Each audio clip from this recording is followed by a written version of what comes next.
کہ خلوص اگر نہیں ہے تو پھر وہ نماز ٹھکرا دی جاتی ہے، رد کر دی جاتی ہے۔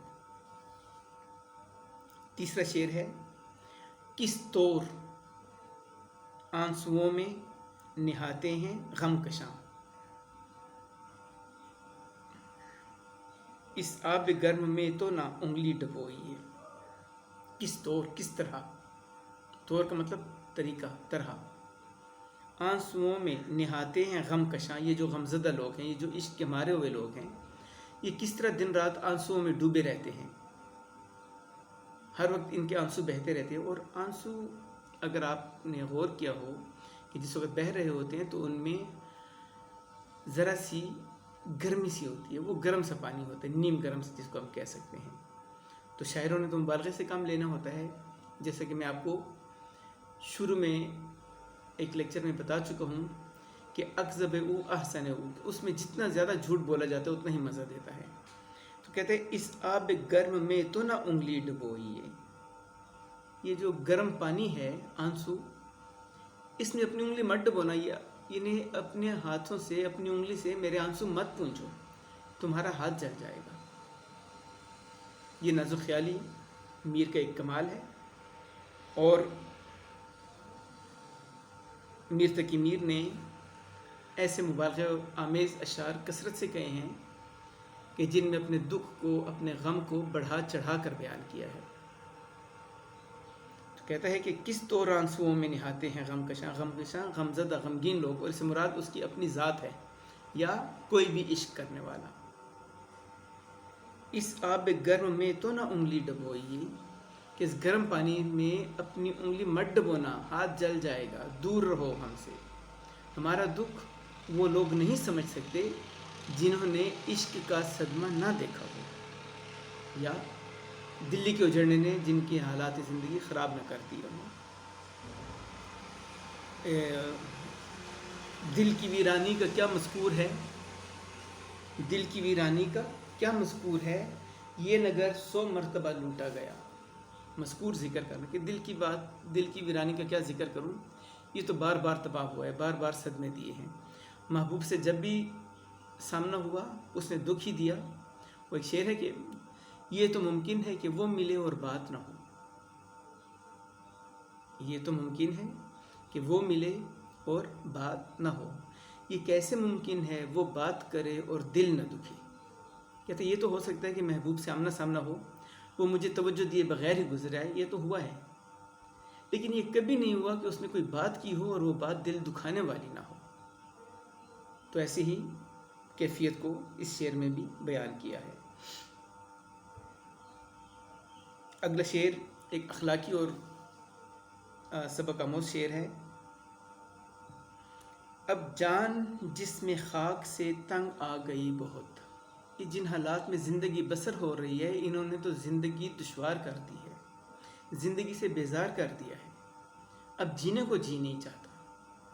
کب تک اس ایک ٹوکری مٹی کو ڈھوئیے، استعارے کے طور پر اپنے جسم کو مٹی کی ایک ٹوکری کہا ہے، چونکہ انسان مٹی سے بنا ہوا ہے۔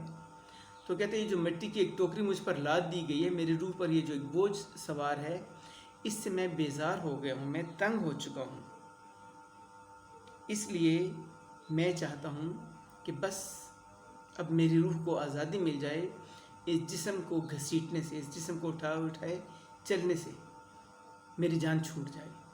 تو اسی لیے چاہتا یہ ہوں کہ روح اور جسم کا تعلق ختم ہو جائے، روح کو جسم کی قید سے خلاصی مل جائے۔ ایسے ایک شعر اس نے اور کہا تھا کہ مجھ کو شاعر نہ کہو میر کے صاحب، میں نے درد و غم کتنے کیے جمع تو دیوان بنا۔ یہ میں نے اپنے دیوان میں اپنے دکھوں اور غموں کا اظہار کیا ہے، یہ اپنے شاعرانہ کمالات دکھانے کے لیے نہیں کی، میں اپنے دکھ کو اشعار کے پردے میں پیش کر رہا ہوں۔ اور یہ آپ سے پہلے بھی کہہ چکا ہوں کہ وہ دل کا بھی دکھ ہے اور دلی کا بھی دکھ ہے، دونوں دکھوں کو اس نے اپنے اشعار میں پیش کیا ہے، بار بار پیش کیا ہے۔ آلودہ اس گلی کے جو ہوں خاک سے تو میر، آلودہ ہونا گندے ہونا، لیکن یہاں پر مراد گند نہیں ہے، آلودہ اس گلی کے جو ہوں خاک سے تو میر، آب حیات سے بھی نہ وہ پاؤں دھوئی۔ وہ یہ قدیم زمانے میں، میر کے زمانے میں وہ کا لفظ استعمال کیا جاتا تھا وہ کے معنوں میں۔ تو کہتے کہ وہ پاؤں جو محبوب کی گلی کی خاک میں ڈوبے ہوئے ہوں، خاک سے لتھڑے ہوئے ہوں، خاک سے آلودہ ہو گئے ہوں، جن پر محبوب کی گلی کی خاک لگی ہو، وہ خاک اتنی قیمتی ہے کہ خاک دور کرنے کے لیے اگر آب حیات بھی مل جائے تو آب حیات کو نظر انداز کر کے ٹھکرا دو، اور محبوب کے گلی کی جو راکھ ہے، خاک ہے، مٹی ہے، اس کو پاؤں کے ساتھ لگا رہنے دو، کہ وہ محبوب کی گلی کی مٹی جو ہے وہ آب حیات سے زیادہ قیمتی ہے۔ محبت کے کچھ اپنے اصول، اپنے قاعدے اور اپنے ضابطے ہوتے ہیں، جس میں یہ ہے کہ محبوب اور محبوب سے متعلق ہر چیز انسان کو دیگر تمام چیزوں سے عزیز ہو جاتی ہے۔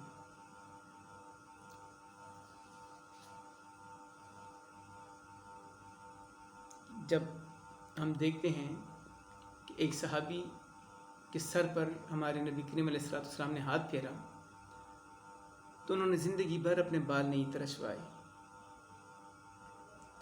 حضرت عثمان غنی رضی اللہ تعالیٰ عنہ جب بیعت کر چکے، اسلام قبول کر چکے، تو کہتے کہ پھر انہوں نے اپنے دائیں ہاتھ کو کبھی بھی کسی گھٹیا چیز کے ساتھ نہیں مس کیا۔ دائیں ہاتھ کو ہمیشہ احترام سے سنبھال کر رکھا کرتے تھے، کبھی کسی ناپاکی نجاست کے قریب نہیں جانے دیا۔ اور کئی ایسی مثالیں ہمارے سامنے ہیں۔ اس طرح کا ایک اور شعر ہے کہ دل مجھے اس گلی میں لے جا کر اور بھی خاک میں ملا لایا، کہ محبوب کی گلی کی خاک جو ہے اس میں اگرچہ ایک خاک کو ناپسندیدگی کی نگاہ سے دیکھا جاتا ہے جسم پر لگ جانے کو، لیکن شاعر اس میں خاک میں ملا لانے کو بھی ایک تسلی کا باعث بھی قرار دے رہا ہے، بیزاری کا ذکر نہیں کر رہا۔ اور بھی خاک میں ملا لایا، خاک میں مل گیا، میری عزت ابرو گئی، لیکن وہ ساتھ میں محبوب کی گلی کی خاک کو بھی ترجیح دے رہا ہے کہ اچھا کیا دل نے۔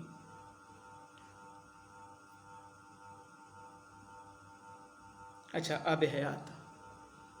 آب حیات ایک فرضی پانی کا چشمہ ہے، روایتی پانی کا چشمہ ہے، جس کے بارے میں روایتوں میں بہت کچھ ملتا ہے، اور کہتے ہیں کہ سیدنا حضرت خضر علیہ السلام نے آب حیات پیا، اس لیے ان کو عمر جاویداں عطا ہو گئی، ہمیشہ کی زندگی مل گئی۔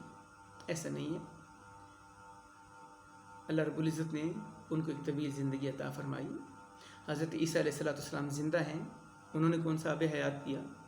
خود شیطان جس کے ساتھ اللہ تعالیٰ کی گفتگو ہوئی اور اللہ تعالیٰ سے اس نے مہلت مانگی، اللہ تعالیٰ نے اس کو مہلت عطا فرما دی، تو اس نے کون سا آب حیات پیا ہے؟ اور غالب نے اس پر ایک طنزاً ایک شعر بھی کہا تھا کہ کیا کیا خضر نے سکندر سے، اب کسے رہنما کرے کوئی۔ سکندر نے آب حیات پینے کی خواہش کا اظہار کیا، خضر علیہ السلام اس کو لے گئے آب حیات کے چشمے پر، دیکھا کہ وہاں پر کچھ لوگ ایسے پڑے ہوئے ہیں جو نہ ہل سکتے ہیں، نہ جل سکتے ہیں، نہ کھا سکتے ہیں، نہ پی سکتے ہیں، نہ بول سکتے ہیں۔ سکندر نے پوچھا خضر یہ کیا ہے؟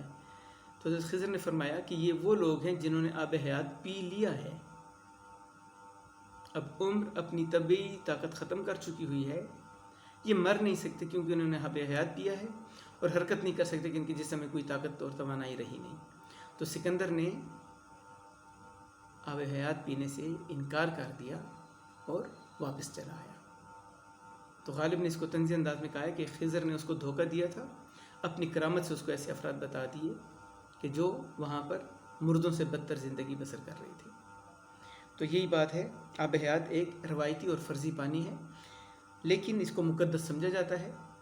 تو شاعر میر تقی میر یہی کہتا ہے کہ اگر محبوب کی گلی کی مٹی پاؤں کو لگ جائے تو اس مٹی کو عام پانی سے تو کیا دھونا، آب حیات مل جائے تو میں اس کو بھی ٹھکرا دوں، کیونکہ اس مٹی کو نسبت ہے میرے محبوب کی گلی سے، جس میں کہ وہ آیا جایا کرتا تھا، وہ گلی جس سے محبوب کا گزر ہوتا تھا اور جس کو محبوب کے پاؤں چومنے کی سعادت ملا کرتی تھی، اس لیے یہ مٹی آب حیات سے زیادہ قیمتی ہے، میں اس کو نہیں دھوؤں گا۔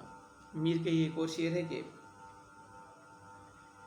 ہوگا کسی دیوار کے سائے کے تلے میر، کسی دیوار سے مراد محبوب کی دیوار، محبوب کا گھر، محبوب کی گلی کی دیوار، ہوگا کسی دیوار کے سائے کے تلے میر، کیا کام محبت سے اس آرام طلب کو۔ تو محبت کرنے والے آرام طلب نہیں ہوا کرتے۔ ایک اور شعر ہے نا کہ جو دن رات سوتے ہیں محبت کر نہیں سکتے، سکون اتنا کہاں حاصل محبت کرنے والوں کو۔ تو میر تقی میر نے اس چیز کو بھی آرام طلبی کہا ہے کہ وہ محبوب کی گلی میں جا کر ڈیرے ڈال کر بیٹھ گیا ہے کہ یہاں سے محبوب گزرے گا تو اس کا دیدار کر لوں گا۔ بہرحال اس کے اشعار میں کوئی گہرا فلسفہ، کوئی منطق اور ایسی بات نہیں ہوتی جیسے کہ اقبال اور غالب کے اشعار میں پائی جاتی ہے، یا کسی حد تک درد کے شعروں میں بھی کچھ معرفت کی باتیں آ جاتی ہیں۔ سیدھے سادے آسان سے عام سے ذاتی غموں کے، ذاتی دکھوں کے اشعار ہیں، کہیں کہیں اخلاقی مضامین بھی بیان کر دیے ہیں، اور یہی میر کی انفرادیت ہے کہ اس نے سیدھے سادے آسان الفاظ میں اپنا مافی الضمیر بیان کیا ہے۔